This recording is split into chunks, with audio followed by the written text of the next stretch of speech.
Good morning and Assalamu alaikum. My name is Hani Atif and I am from class 1 Orange. Today I am going to tell you a story about a thirsty crow. Once upon a time there was a thirsty crow flying.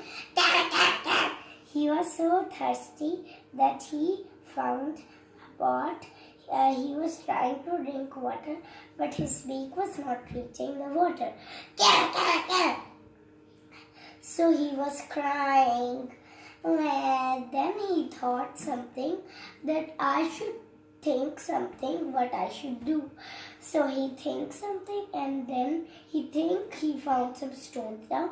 So he picked the stones up and put them inside the pot and drank, and the water came up and drank all the water. Then he flew away happily. The moral of this story is if we do hard work, we can do anything. Bye bye. Thanks for listening.